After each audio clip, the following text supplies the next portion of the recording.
Assalamualaikum semua. Salam Madinah Rasul 1448 Hijrah. Daripada saya Siti Rohani Surani mewakili Kim FM untuk program Nuansa Ilmu Rohani. Dan jangan lupa untuk semua ramai-ramai memeriahkan pelbagai acara di sini. Moga-moga dengan acara sebegini dapat terus menyuburkan rasa cinta, ingatan dan sayang kita kepada Rasulullah SAW untuk kita mendapatkan syafaat baginda di akhirat nanti. InsyaAllah.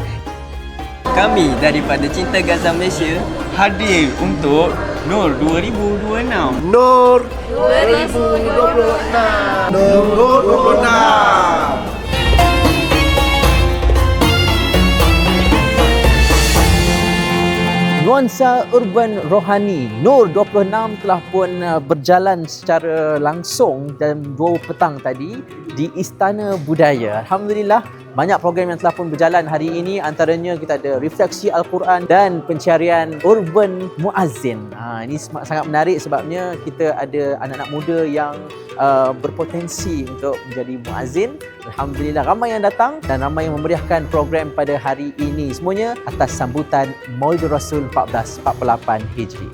Rasulullah dalam menyampaikan dakwahnya ada fasa-fasa yang berlaku secara diam, tersembunyi, rahsia, akhirnya kepada sesuatu yang berdepan. Sekalipun di Makkah Al-Mukarramah pada waktu itu penuh dengan toksik manusia yang menghina mengejek, namun baginda memilih untuk sabar kerana baginda diutuskan untuk menyampaikan dakwah dan bukan untuk bermusuhan. Jadi kita sebagai manusia yang hidup di zaman ini kena sabar dan redha mencari apa jua ruang untuk wasilah dapatkan ilmu demi keberkatan dan redha dari Allah Subhanahu Wa Taala.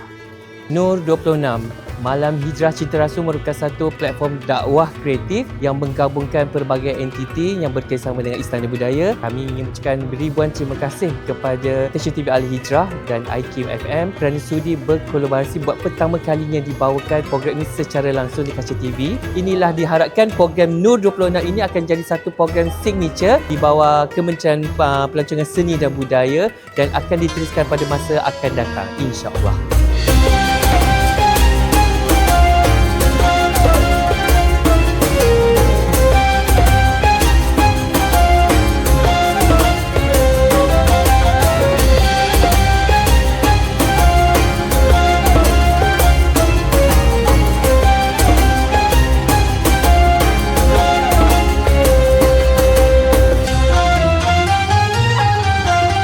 Salam Madinah Rasul, Nur 2026 melabuhkan tirainya.